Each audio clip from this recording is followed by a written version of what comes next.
Faith and family, God and country. The bedrock of our United States of America has been tested in recent years. Could it be that we've forgotten where we came from and what we stand for? Could it be we need to spend more time remembering those before us?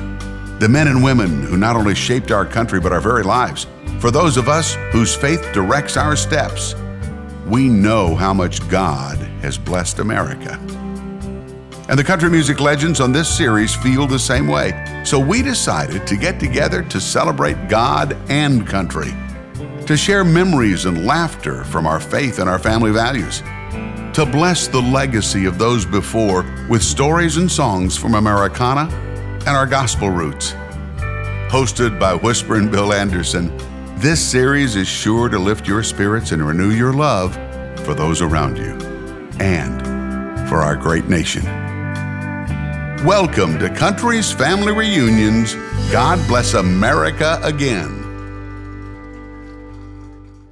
I told Larry Gatlin a second ago, I said, I'm nervous. What did you say? I said, you're excited. What's the difference in being nervous and being excited? Nervous means you're going to screw up. Excited means you're going to do real good. I'm nervous. And he said, I've screwed up a lot of times. I said, I've been watching you perform for 40 years. And if you screwed up, you sure covered it like a pro because nobody ever knew it. That's because you couldn't hear me to start with. Well, I guess that's true. If you'd have sung any louder, we'd all known. See, I tried singing louder. I tried singing louder one time, ruined my career. You said something a while ago about truth in songs. Say that again about songs being true or writers telling the truth. Well, I heard a quote years ago that when Voltaire came back into Paris in the middle of the Revolution, he didn't say, he said, I don't care who writes your laws, take me to those who write your songs. Yeah. So I just kind of fidgeted around on that. What label was he on?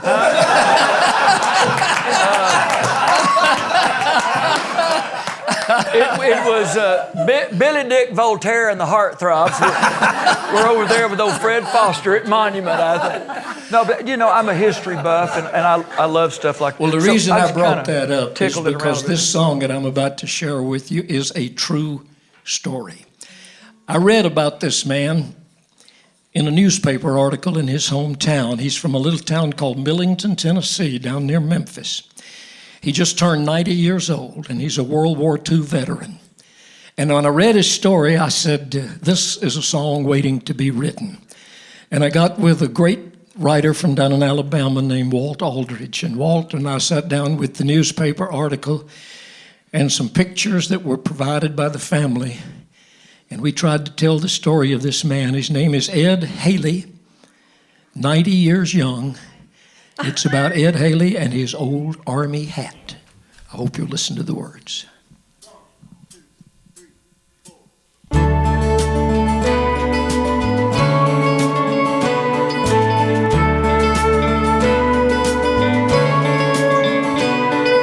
He came home to Tennessee, a young man at the end of 45. Only one of 7 men in his platoon had made it back alive. He must have seen some tough times, but he never talked too much about all that. Put his pictures and his memories in the cedar chest, everything but his old army hat. By the time I graduated, the winds of change had blown across our land. They were burning flags and draft cards when they bothered to take some kind of stand. And they all looked at Grandpa like he was some old relic from the past, 'cause he never left the house lest he was wearing that funny-looking, worn-out army hat. Every eye was on him anytime he went anywhere. They whispered and they pointed, but you could tell my grandpa didn't care. I ain't wearing this for them, he said, It's a whole lot more than that. For my buddies who gave everything, the least that I can do is keep on wearing this old army hat.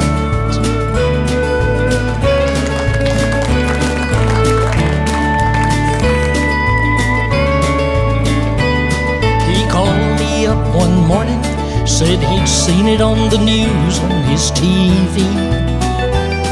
They've opened up a monument to World War II in Washington, D.C. I ain't getting any younger, and I wish someone would take me to see that.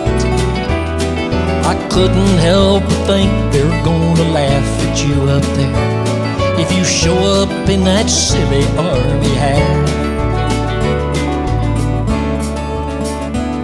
Two strangers both saluted when Grandpa walked up to the monument. One said, "Thank you, soldier, for a job well done." The other said, "Amen." And a young boy said, "Sir, my daddy went to war and never made it back. Would you take a picture standing here beside me? And maybe let me wear your army hat."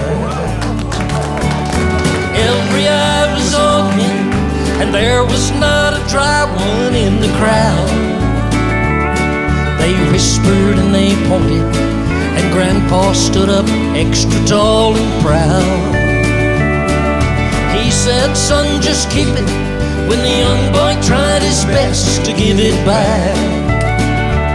"You're a brave little soldier, son, and every soldier needs his very own authentic army hat. For your daddy who gave everything, the least that I can do is pass on this old worn out army hat."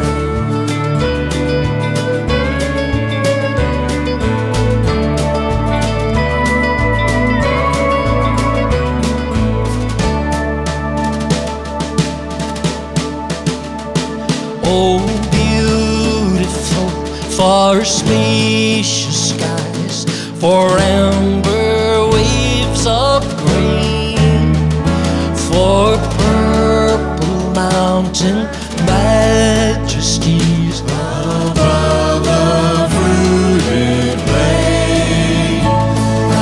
America, America, God shed His grace on thee, and crown thy good with brotherhood from sea to shining sea, and crown thy good with brotherhood from sea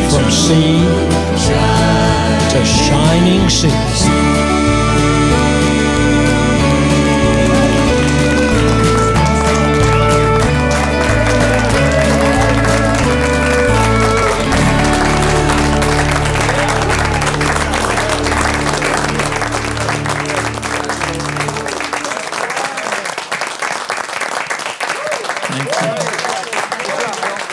God bless you. Thank you. Yeah, Thank you that very was much. really awful right there. Well, I was nervous. Now I'm excited. Yeah, okay. That's fabulous, Bill. Thank you. What Well, a great it's song. such a powerful story. If Larry Gatlin or the people in this room that are writers, if you'd seen that story, you would have known it needed to be set to music and told as a story that's really happened. They've got pictures. His family's got some pictures of him standing in front of the monument with this little boy, and the little boy's got that army hat on. Oh, God picked the right one to write it, Bill. Thank you. Great job, Bill. I know you guys, Lee Greenwood and Larry Gatlin, y'all move in big circles and you sing at places like the White House and in front of all those presidents. What a wonderful story that was that you No you more shared. important than right here. I got a letter right after I wrote the Army hat. I did it one night on the Opry just to kind of see what would happen. And someone in Senator Bob Dole's office in Washington was listening. Now, you know, Senator Dole was the one behind the World War II monument.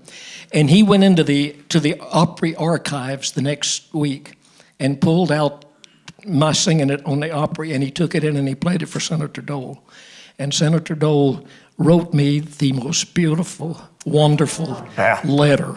That's great. And signed it, and you know, he can't write very well, but it was his authentic signature about that song, and invited me and I'm sure all of us to come see the World War II memorial. Have you seen the World War II monument? No, I haven't yet. I have. It's powerful. It is powerful. It's magnificent. It's awesome. You know, he was wounded. He always, his right arm, he always carried a pen with him so somebody wouldn't want to shake his right hand because he was so wounded in World War II that, you know, that arm didn't work very well. So I just sang his 90th birthday party in the Capitol. Really? Wow. And he called me back personally to thank me. What a nice man. Yeah, he's Yes, very he nice is, absolutely. And now, he's not currently still a senator, is he? No. I didn't think so. No. Yeah. He says he gets up in the morning, goes to the Capitol, comes back at night, and gets nothing done. We're like everybody else up there these days. What's so unusual about that? Yeah. I know you guys have heard about what they're doing. They're raising money and taking the World War II vets up, calling the honor flights. Yeah. I think that's one of the most powerful and important things that's been done. Yeah. I have had the honor of performing for a couple of groups. A couple of years ago, we did a show for a group of 250 World War II vets that were getting ready to leave to go on an honor flight. They were in Abilene, Texas. And I was asked to do the national anthem and to do a program. And I got up on stage. I've done the national anthem 100 times. And they stood up, and I got through the first, "Oh, say, can you?" And they all started singing back to That'll me. wipe you out. And I just dropped my microphone because that was their song. You know, it was the most moving experience I think I've ever been a part of. It was incredible. That's great. I think this trip that he took, I don't know how long the honor flights have been going on, but there either wasn't one or they hadn't started them and he wasn't able to get on it. So Right. his son Wow. actually took him Yeah. up there. He told me a couple other things. He said it was amazing. He said they got out of the cab. They took a cab into downtown Washington from the airport. And Mr. Haley was wearing his Army hat. And he said when the guy came out to open the door of the cab, the bellman at the hotel, said he stepped back and he saluted. And when he walked through the lobby of the hotel, said people were saluting him, saying, "Thank you. Wow. Thank you, soldier." amazing. I've This seen was to people do my a daddy-in-law that 90-year-old way. man.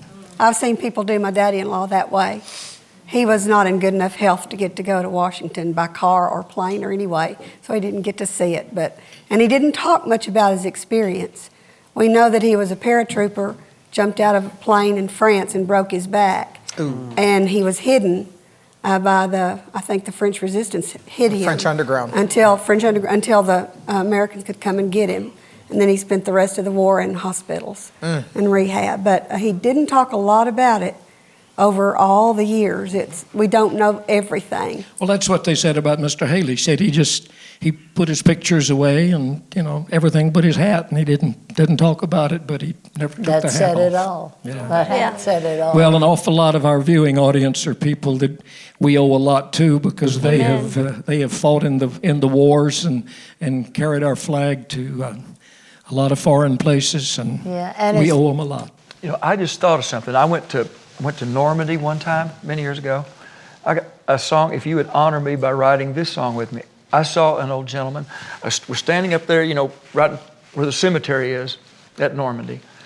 And there's a viewing area, kind of like a little bridge and some steps there and a little platform that you can look out on Omaha Beach, you know, where they stormed it, you know, on D-Day.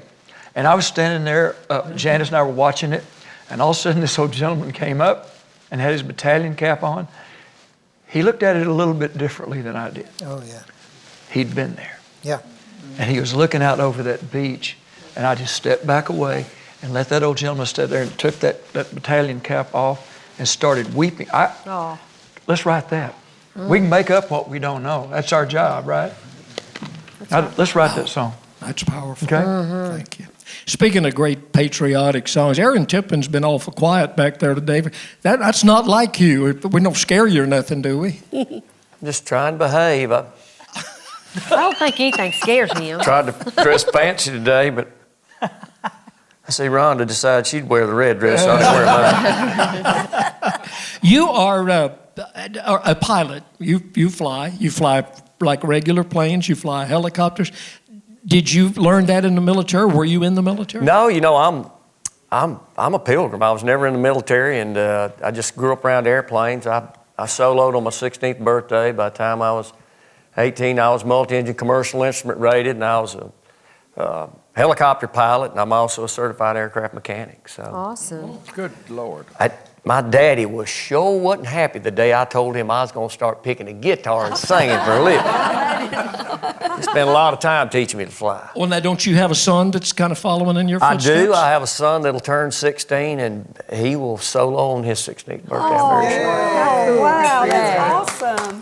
That's cool. They're both the 16-year-old and the 12-year-old. Pretty good little old pilots. Pretty good. That's good. What do you mean, pretty good little old pilots? Pretty good little old pilots? Yeah, you don't. Well, I mean little as in small. Oh, okay. Well, I mean, Yeah, I don't want to fly with no pretty good pilot, do you? I want him to be a flying son of a gun, boy. If I can do it, it ain't that hard. Well, having raised one, because that's what my That's son right. does. Your boy flies. He knew from the time he was 3 years old, that's what he wanted to do. He just had that tunnel vision. I'd take him on the road with me, and I'd think, I'm going to expose him to the music. Well, in those days, I flew to a lot of my shows. He didn't care a thing about the music. He wanted over to fly. One day, we were sitting up in first class in the first part of the plane, and I could tell he was very unhappy. I said, what's wrong? You got a nice, big, comfortable seat? He said, I want to go back there behind the wing so I can see the flaps go up and down. Good Lord. I went back there and asked him, I said, would you mind moving up to first class? My son wants to sit back there and watch the wings go up and down. And so we did. Nice guitar for the occasion. Thanks, buddy. The folks at Ovation, back when I started going down range and visiting the troops, this was kind of something they made up for me. And so You've done a lot of that in your career, haven't you? well, Performing I've for the done it. troops. Well, I don't know. I guess I started my career with Bob Hope, Christmas of 1990. But Lee Greenwood had already been everywhere I'd been twice by that time. And, among everybody else here that that has served, I know Darryl and Mark are both, and a lot of folks have been around. Well, this is a great song. Did you write this song? I did. This is a great song called Where the Stars and Stripes and the Eagle Flies. Yeah. All right. Aaron Tippin.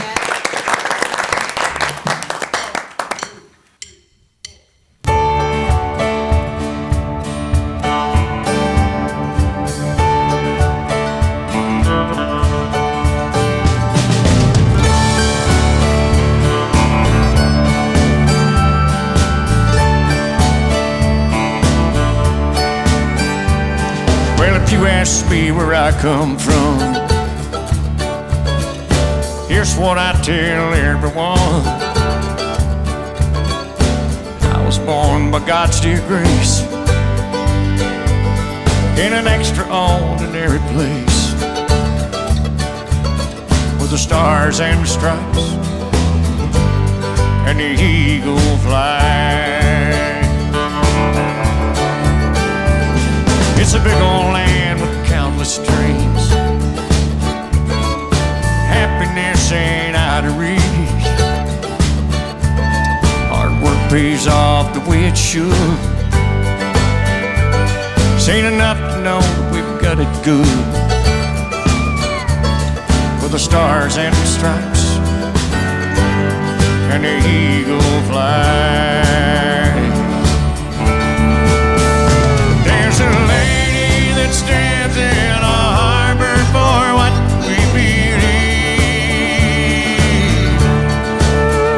and there's a bell that still echoes the price that it costs to be free. I pledge allegiance to this flag. If that bothers you, well, that's too bad. You got pride and you're proud you do. Hey, we could use some more like me and you. Where the stars and the stripes and the eagle fly.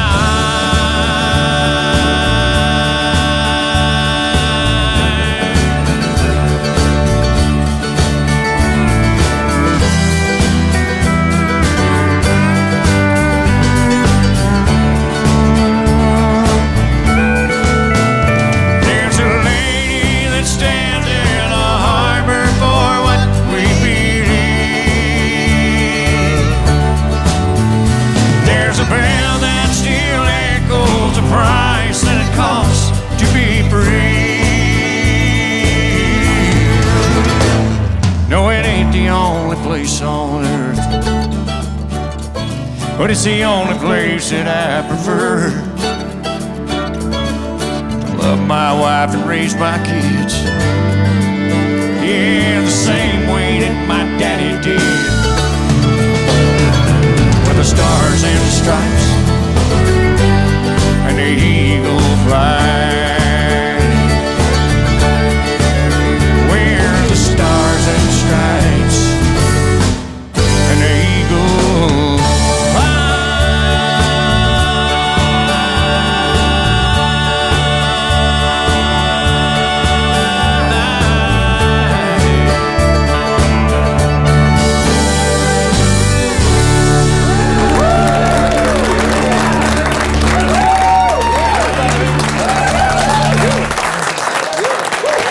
Aaron Tippin.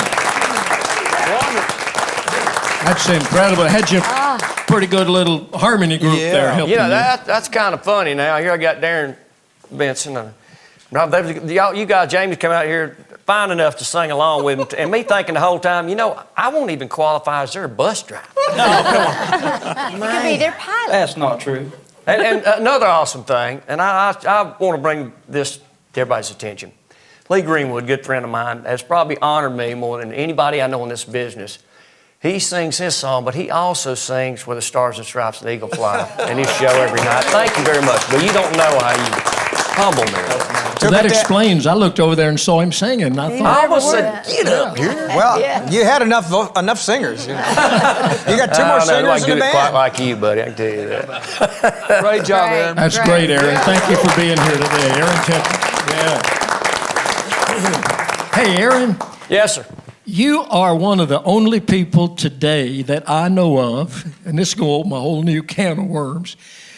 We all used to do it, and you have your name written on your bus in big letters, so when you go down the road, people know who you are. And that used to be what everybody did. Well, actually, Bill, it's because when we get them big gigs and I can't figure out which bus is mine, it's the one with my name on it. I tried to get him to put our name on there. He wouldn't do it. Well, and you know, the truth is, I don't come to town to hide. That's right. I come to make people know I'm Yeah. I have enough trouble getting people to come to shows, so I at least want Hey, to know Larry, there. if he'll let you put your name on his bus if you'll pay for it. Well, yeah, that's how that works. That's how that works, isn't it? I'm thinking about putting my name back in the phone book. You know, hopefully a few more people will find me, you know. I might put mine on the front of the phone book. What was it Roger Miller said one time? He got so hot, he said, I'm so popular, I've got to get an unlisted driveway. He told me one time he wanted to get so hot that in Vegas, all they had to put on the marquee was, he's here. Then later in his life, he told me, he said, you know, a lot of people are coming to my shows dressed as empty seats. Had a few of those. We've all seen those. Pretty lady sitting next to Larry Gatlin, Miss Tia Goins. You've been with us before. Great to have you on this show. You beautify things. Well, thank you. I'm glad to be here. Now, are you going to do a patriotic type song, or is yours just more of a gospel song? Well, mine is a gospel song. This is my favorite gospel song of all time. Always has been, but I've never sang it. I have been in church since before I can even remember, and somehow I've never sang this song, and it's my favorite hymn, and I think that it's fitting for what we're talking about today. Amen. Because the song is Great Is Thy Faithfulness. And I think it's easy to sing that song when everything's going your way and things are good and great is thy faithfulness, thanks God. But you know, when things get tough and things get hard, and whether we're talking about life or in our country, it's hard to say, great is thy faithfulness, you know, I know you're still there, God, and we're hanging on for you, you know. And so I felt like that was a good song for the day. Amen. Yeah. Absolutely. Fits great. How about singing All it right. for us? It's Tia Goins.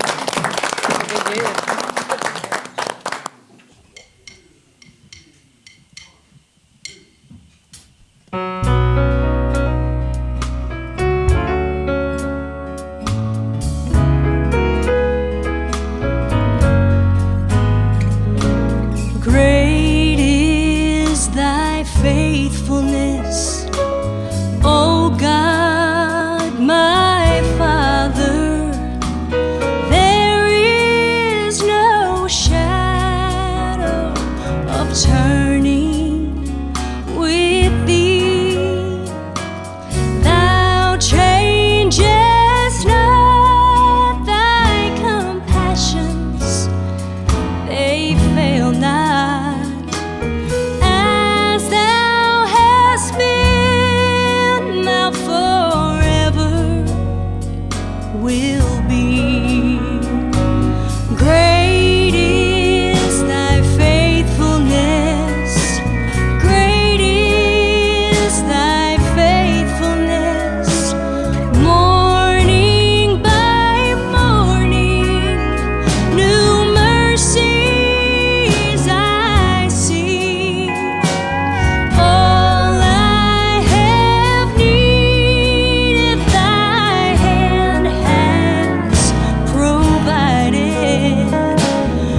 Tia Goins.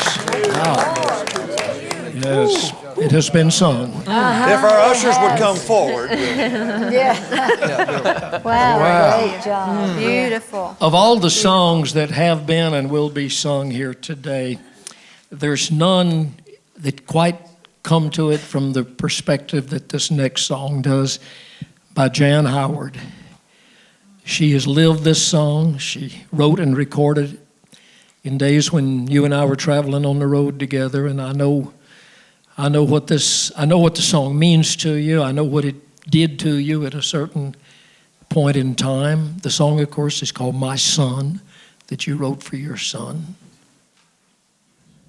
There was a story behind this. Of course, there has to be, because it was written as a letter. Jimmy, my oldest son, was drafted. He was in his second year at MTSU. And so he came home sometimes Monday, Wednesday, and Friday or whatever. I didn't know why we had an apartment up there, but I was glad he did. But he came home one day and went out to the mailbox and brought in the mail. He said, "Guess what? I got a letter from the president." And it was his draft notice. And to make a long story short, he went in and he passed, and they said he wouldn't pass, and so they sent him home. And but he had to go back the next morning just to check out some papers and all this and that. And he called me at 9 o'clock and said, "Guess what? I'm on my way to Fort Knox, Kentucky." Jeez. And so he did, and of course I had a fit, and he said, "No, I'm no better than anybody else." And he said, "If I go, I'll go." And he said, "I'll be fine." And he did, and that was August, it was June, 1st of June, anyway. He went and he did his basic and everything, and he came home for 21 days. I was doing the Ralph Emery show, and Ralph wanted me to go over to their house for dinner, and I said, "Well, I have to call home, check on David," who was my youngest son. And David said, "Mom, you're not going to like this. Jimmy called, and he's going to Vietnam, and they're not going to let him come home." I said, "No, that ain't going to happen." And no, Ralph got on the phone, and he said, that was when Richard Fulton was congressman. And he found Richard Fulton in a restaurant in Washington, D.C. at 9 o'clock that night. And I was at home in the midst of a nervous breakdown, and I thought I was. And the phone rang and said, "Miss Howard, stay by your phone, and your son will call you." And so I stayed by my phone, and at 9 o'clock the next morning, Jimmy called. Well, first they called from the Secretary of the Army's office and said, "Stay by your phone, your son will call you." And so a short time later, the phone rang, and it was Jimmy. He said, "Mom, what did you do?" He said, "We were on bivouac," and he said, "My sergeant came to me and said, 'Howard, go call your mother and then be prepared to work your ass off.'" He said, "But I'm coming home." And so they let him come home for 21 days, and before he went to Vietnam. And this was the middle of June. And he came to me the night before, and I have to tell you this, I don't know whether he would like me telling it or not, but the night before I couldn't sleep. And I was thinking he was leaving the next day, or the next night, really. And but he came down and knocked on my bedroom door. He says, "I need to talk." And I said, "Yeah, we do." And he came down and he knelt beside my bed. And he said, "Mom, I'm not a coward, but I'm scared." I said, "The bravest men are scared." And he said, yeah. He said, I believe, he said, I don't know where Vietnam is. I've never heard of it or whatever. Till, recently they've been training for this. He said, all I want to do, he says, go to school and go to church, be with my friends and my family. He said, but I guess if everybody did that, this country would be in trouble, right? And I said, yeah, it would be. He said, so if I have to give 1 year of my life to protect my friends and my family in the way we believe, I'll gladly do so. And he said, I'll be fine. And so we kissed goodnight, and he left the next night at 3 a.m. in the morning, American's flight 315. And at 3 days later, on the 23rd of June, my phone rang at midnight. He was on his way. And he called, they said, we have a collect call from Guam.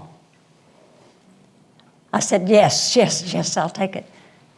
And Jimmy was him, and he said, Mom, I know it's a long ways and a lot of money, but I just had to hear your voice one more time.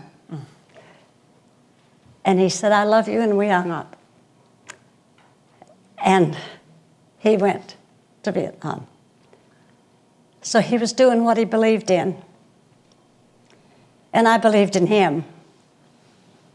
And I believe in this country. And I believe in our military. And I'm behind them 1,000%. God bless you.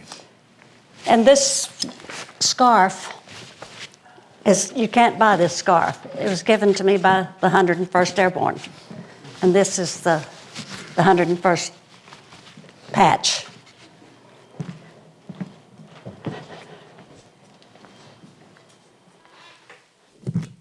On the, that was June. When we were on the road all the time, Jimmy went in, he was drafted, he went in November. And when I was gone, I would always call home and I'd always ask, okay, is there anything else I need to know, before I hang up? And my middle son got on the phone, Carter, and he said, oh yeah, I joined the Army today. Oh. I said, you did what? He said, yeah, I'm leaving tomorrow. So he went to Fort Campbell. That's his patch. And then when he came home, he went to Fort Benning. He was 101st, everything. And he came home on leave before he was going to Vietnam because he volunteered. Everything about this was, he said, if Jimmy's going, I'm going. So when Jimmy was drafted, so he volunteered. And so he came home, and I was sitting at the desk one day, and I was writing a letter to Jimmy. And it wasn't coming out. It just, the words came. And I showed it to Corky. I call him Corky, his real name's Carter. We won't tell him that. And I showed it to him, and he said, Mom, you need to put that to music. Jimmy would love that. And then I read it to Bill. He said the same thing, just about. And so this is the letter I wrote to Jimmy. It's just called My Son. If I can get through this, I will.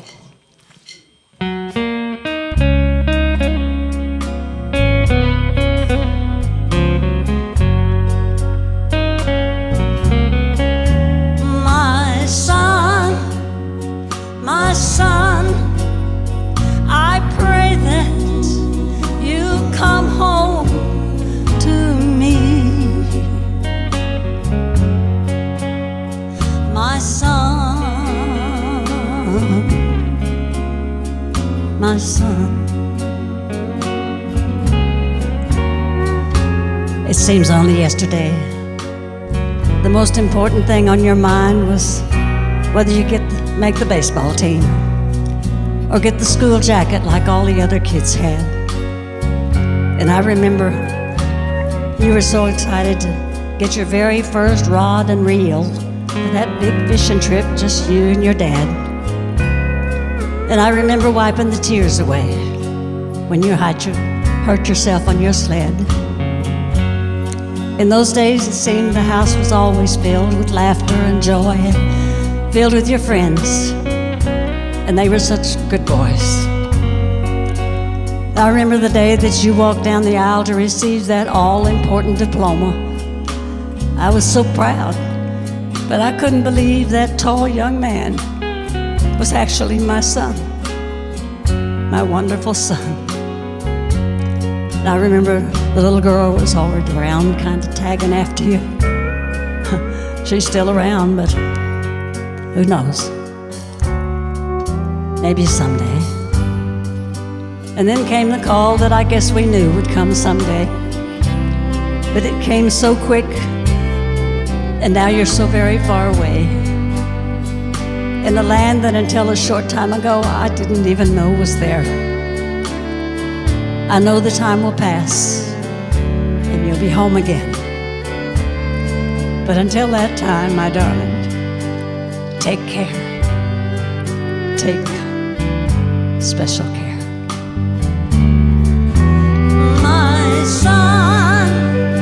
My son, I pray that you'll come home to me.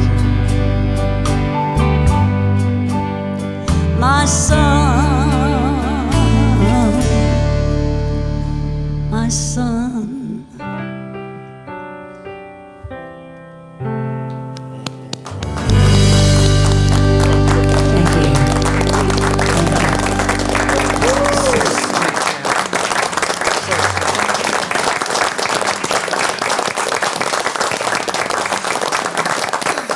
Jan Howard, you got through it beautifully. Yes, you did. I thought at that time, and I seem to remember us talking about this. Yeah, we did. Wasn't there some kind of a law that the same family could not have two soldiers on foreign soil? Again, it was no, they couldn't unless one volunteered. Yeah, couldn't draft two. Oh, wow. So when Jimmy was sent to Vietnam, Corky volunteered. So if Jimmy's going, I'm going. Well, he went on exactly 2 months to the day, to the minute when they left. Same flights, everything. Jimmy went June 23rd, Corky went August 23rd. And he was a forward observer, paratrooper, forward observer. They were 40 miles apart, and they never got to see each other. Uh-huh. But Corky was there to bring Jimmy home. And he came home on October 30th. But I'm proud of both of them. Thank you, Proud Jan. of you, Jan. Thank you, Jan. We're so proud of you.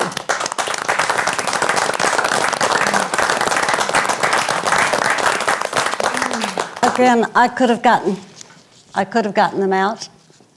I mean, I could have prevented them going. But Jimmy said, no, I'm no better than anybody else, and I'm going, I've got drafted. And Corky would have hated me if I had kept him from going. And he was there. It was meant to be, I guess, because he was there to bring Jimmy home. And he does a lot now. He finished out his tours, and he does a lot now for Wounded Warriors and a lot of things like that. Thank you for sharing. Thank you, love. I know it's not easy. The title of John Conlee's song fits so well. Perfectly. With what Jan was talking about, because here are her sons on the other side of the world. Right. Fighting for us. And you have a song called They Also Serve. Right. Yeah.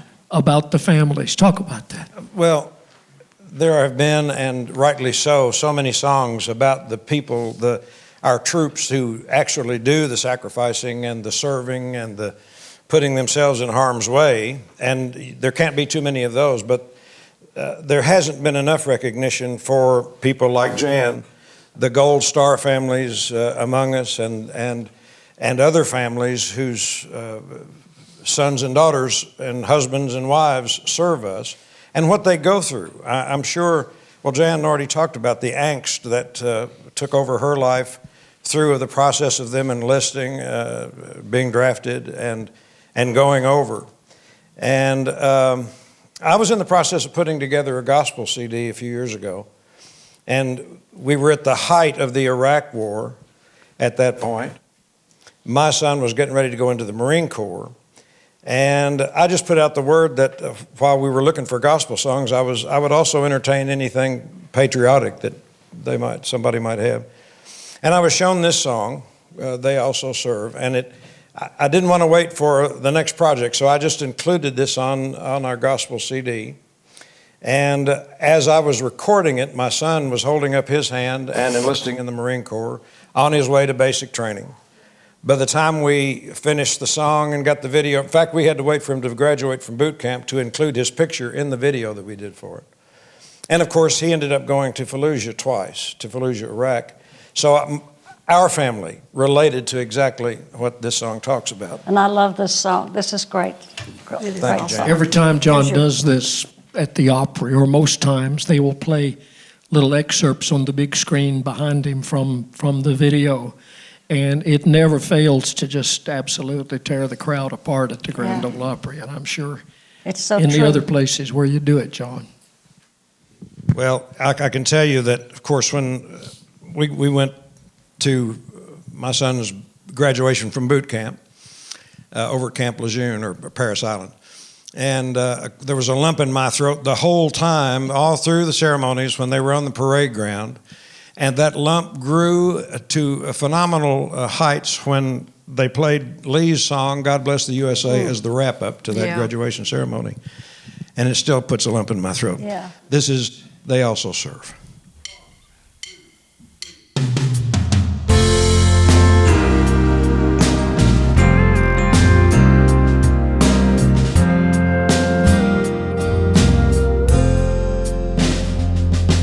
She kisses little Katie's forehead as she turns out the light. A night ahead in a lonely bed, she's a military wife. She pushes back a tear, then sinks into a chair. Her mind says that's the way it is. Her heart says it ain't fair. She knows the price of sacrifice, but she's proud to take her place in that unsung corps of warriors who stay behind and wait. They also serve those who stand and wait, praying by the foe to learn their loved one's fate. But they're still in the war, and let there be no mistake. They also serve those who stand and wait.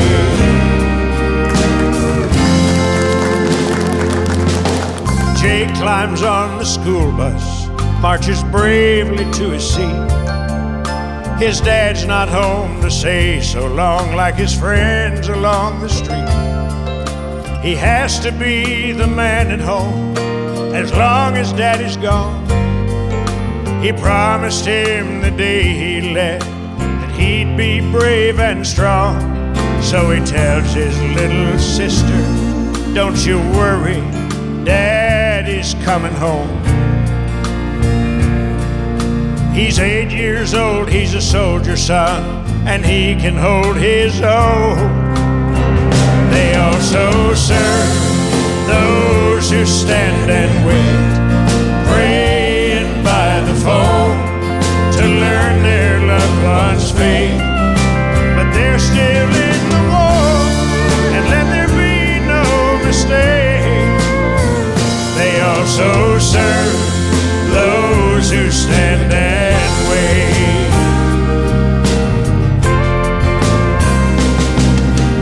Mothers and fathers, daughters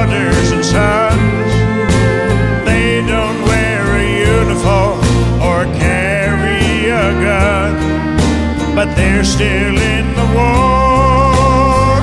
They also serve those who stand and wait, praying by the foe to learn their loved ones' fate. But they're still in the war, and let there be no mistake.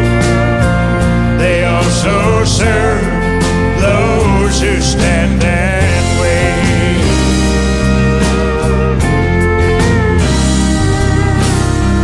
God bless you, Dan.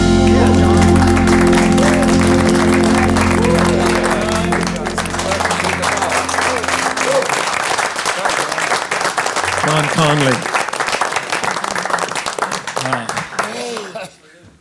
Bill, can I tell you a story? Please. Well, I don't know that I should follow this. That's great, John. I knew the draft called me and said, Brown, you're next on our list. And I said, well, go ahead and take me.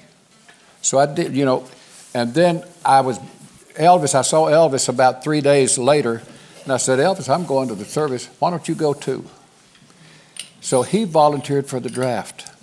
Colonel Tom Parker hated me for the day he died because he said, you cost me many millions of dollars. But both of us went to Germany. I got to come home, but Elvis stayed over there. But I got to. Are you saying I thought he was drafted? Well, he volunteered for the draft. That's the same thing as being drafted. Wasn't any choice about volunteering for it. Not after he volunteered. They went.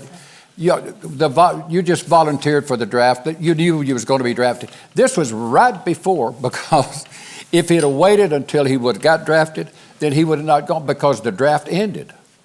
He would not have had to go to the service at all. Yeah. But I didn't know that. I just went to him and I said, hey, why don't you come on? We'll just go together. But he went one place one way and I went another. And Colonel Tom Parker, he saw me one day. He said, Brown, I hate you. I ain't gonna say what he said, but anyway. But no, we were fortunate. I didn't have to go to Vietnam and Korea and all, but I enjoyed the service. The service is great. It's a great place to be. It wasn't a good place for me at the time, or Elvis, either one. Although he did get married over there, didn't he?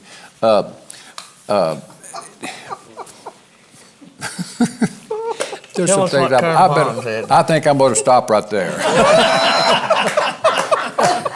Well, thank you for sharing that. There's so many. He did a Jimmy sing. So many different kinds of songs about the military. We've heard My Son. We heard about the old hat, and we heard they also serve. David Ball, and by the way, I sure am glad you're here. Well, thank you, Bill. Thank y'all. Thank you. You got a great thing going here. It's a great presence. It's a pleasure to be here. Don't let this be the only time you visit with us. Okay. Because you're a talented gentleman. Yeah. Talk about the song that you have, because it's a totally different perspective from any other. Well, I remember the first time I heard this. It's written by Wood Newton and Tom Shepard, and Wood Newton is a veteran songwriter and great songwriter, and he had a cousin that did a couple of tours of duty in Vietnam, and the day he got back, he was killed in a car wreck in Arkansas. And I think that was kind of the beginning of what was in Wood's heart when they sat down and wrote this song. But it turned out to be a gentle kind of healing song, tribute to those guys that came out of Vietnam, because that was a tough time and polarized. People had, there was a lot of emotions about that song, and I just liked the way that that song kind of subtly paid tribute to the guys that came out of Vietnam without. I just thought it was a great song, and we'd play that song, and then the guys that were veterans of that war, would come through and just shake my hand, tell me what it meant. So it was great to hear from those people. Well, this past year, the CMA's Song of the Year was a little similar to this. It was a story about the I Drive Your Truck. I Drive Your Truck. Yeah, the father was based on. Oh, that's the a father. newer song. Yeah. I'm sorry. That's a newer song. Yeah. Yeah, it's newer than yours. I but need to catch up, man. Well, you don't have to catch up with anything. The writing with Private Malone is an absolutely incredible song. Yeah, I think you need to come Thank you. sing it for us. Thank you. Yeah. David Ball.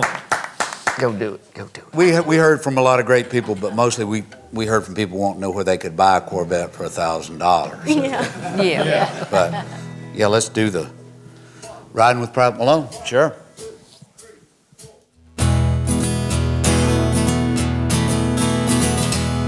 Well, I was just out of the service, thumbing through the classifieds, when an ad that said old Chevy somehow caught my eye. The lady didn't know the year or even if it ran, but I had that $1,000 in my hand. It was way back in the corner of this old ramshackle barn, 30 years of dust and dirt on that green army tarp. When I pulled the cover off, it took away my breath. What she called a Chevy was a '66 Corvette. And I felt a little guilty as I counted out the bills, but what a thrill I got when I sat behind the wheel. I opened up a glove box and that's when I found the note. The date was 1966. This is what he wrote. He said, my name is Private Andrew Malone, and if you're reading this, then I didn't make it home. But for every dream they shatter, another one comes true. This car was once a dream of mine, now it belongs to you.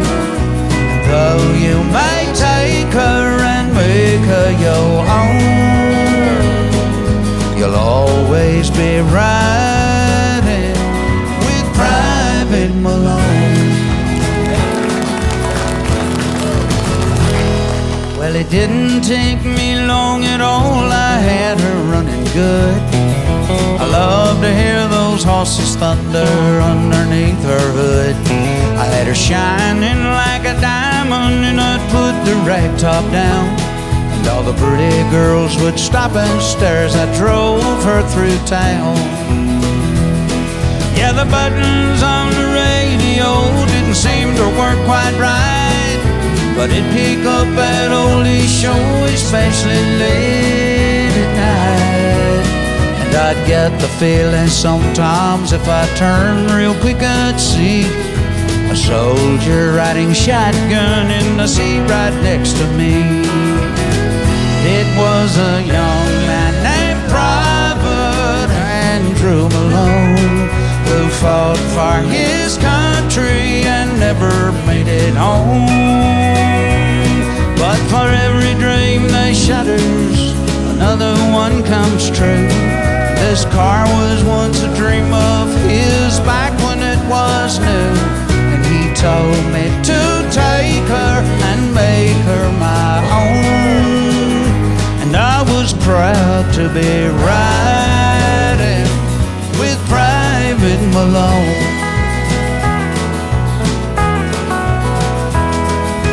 One night it was raining hard, I took the curb too fast.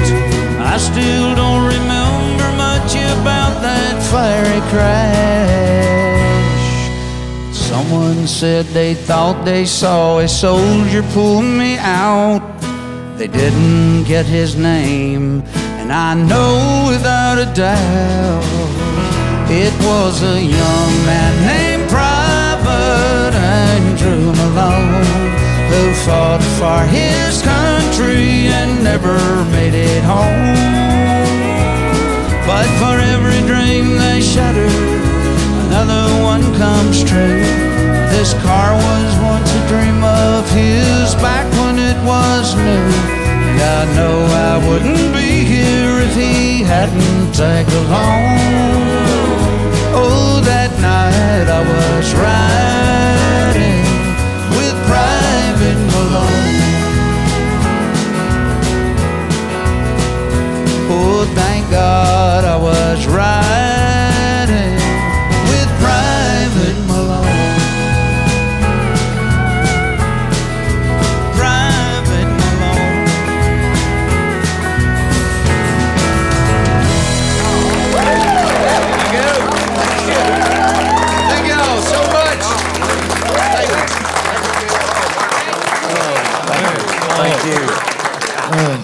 Get a whole lot better than David Ball in that song right there, yeah.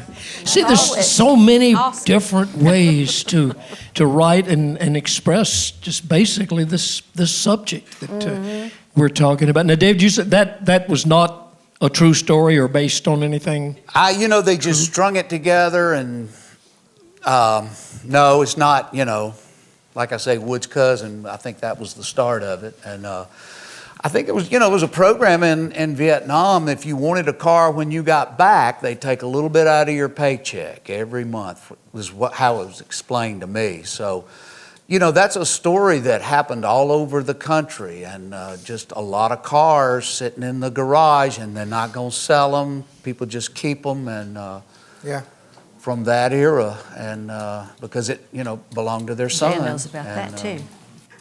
It's a great story, and you tell the story so well. Well, thank you. Thank you, Bill. Really Thank you. David Ball. When you talk about the Gatlins, you usually Larry is the one that answers the questions. Rudy I have just no got problem here. with that. You said you were in Dallas, Texas this morning? I was. Had a charity function this morning for the Bridge, our homeless shelter there in Dallas, their annual breakfast, big fundraiser. And glad to be here, though, this afternoon and catch up on all this. This has been great. Well, we missed you earlier, but we're glad you're here. You're sitting next to Brother Steve. Yeah. Let me ask y'all, get your take on this, the trilogy that you're going to do, the American trilogy. Who came up with the idea, the first idea to put these songs all together? Are you going to turn to Larry and make him? Almost said it had to be Mickey, didn't it? It's Mickey. Yeah, Yeah, Mickey Mickey Mickey did. He had the original, and then Elvis cut it, right? And Jim Ed might have cut it. I don't know. Who all cut Nearly it? 1,000. I mean, it's been, I think but Mickey was the first. Mickey and Elvis had probably the two biggest. Well, I'm just wondering the idea of combining these songs. That was Mickey's. And then was he able then, and this is getting a little inside and technical, but was he able then to claim like an arrangement on these songs? Were they all public domain? When a song, as I understand it, when a song is public domain, you can copyright the arrangement. Yeah. And I think that the rate is not as much as we'd make. I think it's 50%. I think it's half. Yeah. Well, since you've got 50 cents every nickel you ever made for the publishing company, if we were going to ask somebody, we ask him over there. Well, I'm going to tell you something. Oh, we'll start. No, I'm not going to tell you anything. I was hanging out with Mickey during the time he put this together, and I was very impressed by what he came up with. I mean, it was so unique, and he deserves every penny he got for that arrangement. What inspired him to do it? Do you know? Well, if you'll let us go sit over there on the stool and sing it, I'll tell you all about it. No, if Ray was hanging out with there. him, I mean, you can sit down and try to write a song, but who's going to think to sit down and do something as creative as this? He was a terrific writer. And, well, he was. Tom Jones cut a lot of his songs. What was the song I'm trying to think of? I got those funny, familiar, forgotten feelings. Yeah. Just all over my in mind. To check what condition. Well, is it my turn? Sorry. Let me tune this thing. Nice hand from my two best friends in the world, Brother Steve and Brother Rudy. Well,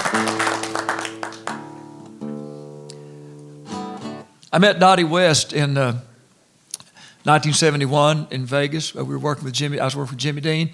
And, Dottie loves songs and loves songwriters. And she walked up to me one night in the dressing room. She said, "You look enough like Mickey Newberry. You've got to be able to write a song." And Glenn Campbell had just given her a couple of brand new Ovation guitars. Dottie had been out to do Glenn's show. And so I was sitting there picking around, and she heard a couple of things. So she said, the deal about Mickey, said, "Write me some songs and I'll try to help you." So went back home to Houston. Janice and I packed up a U-Haul truck and pulled our little car behind it. Drove all day from Houston, got to Dottie's house about 7 o'clock at night. And Dottie had just got up from, being asleep all day, and she was cooking breakfast. Dorothy was cooking breakfast at 7 at night. Dottie said, "Oh boy, let's go to Mickey's boat." And my wife Janice said, "I'm going to bed."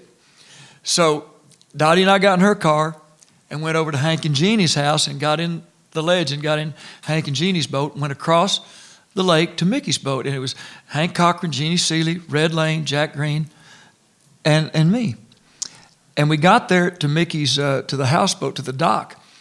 And it was about 8 o'clock in the morning. Well, Mickey wasn't awake. So we sat there and had a few adult beverages and sang songs and stuff. So about 10:30 or 11, we see Mick get out of his boat, his houseboat, and started walking up there. And he had his guitar slung over his shoulder, had a cigarette in one hand, a cup of coffee in the other.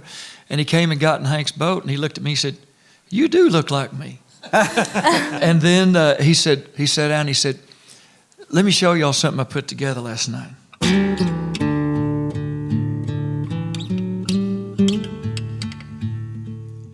Oh, I wish I was in the land of cotton. Old times there are not forgotten. Look away, look away, look away, Dixieland.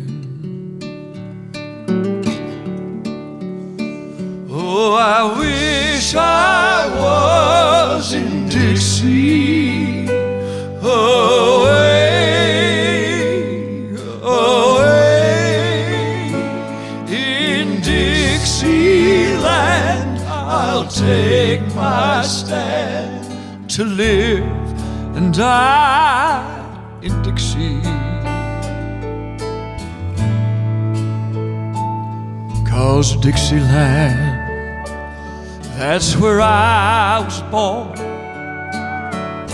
Early Lord, one frosty morning. Look away,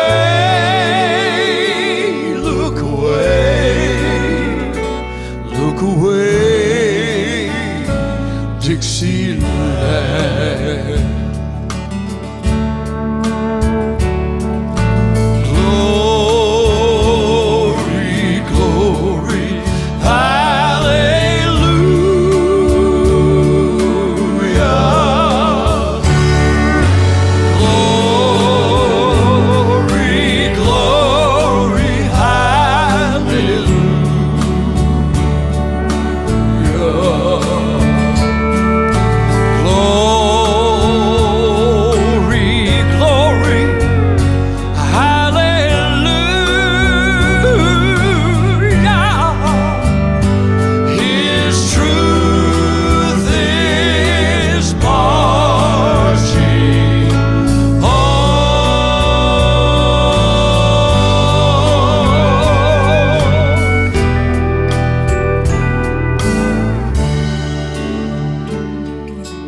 What about that band? That was good. What about that band? Thank you all. That's incredible. Larry, do you think he had really written that the night before? Well, that's what he said. Of course, if you knew Mick, Mickey never told a lie in his life. It was just the world according to Mickey. That was the truth. But I mean, I always assumed that he did, and it was a while before it was a big record for him. You know, he had maybe his biggest chart record, and then of course Elvis did it. But can you imagine somebody thinking of the most famous song of the Union, the most famous song of the Confederate Army, and the most famous song, you know, of the old Negro spirituals? So only Mickey, you know, would have done that. Of course, only Mickey would have said, well, his daddy was an honest man, just a red dirt Georgia farmer.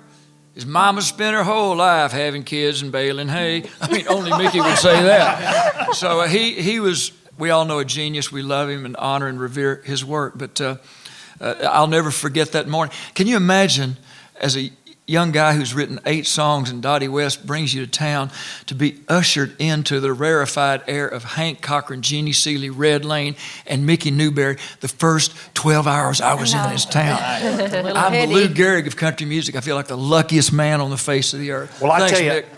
I'll tell you something. I told Bill earlier, the first time we ever walked in the Osprey with Dottie, you remember who was singing? No. Bill Anderson, right there. Good Lord. The first time we ever walked. You came in anyway? Yes, we did. It was that Saturday matinee in August. August, yeah. Son, it was a little warm in there, if you know what I mean. Well, it was a great thrill. Thank y'all. Thank you, another man. hand, That's Brother terrific, Steve, brother. Larry and the Gatlins. Hey, Bill, I just want to say, if there's ever any other better harmony singers than that right there, I've never seen it. No. Y'all are the best. Coming from the great harmony singers. They're awesome. We appreciate it. Thank you all. Coming from you, I know he appreciates that. All right, let me tell you what's going to happen here. We're going to take a short break.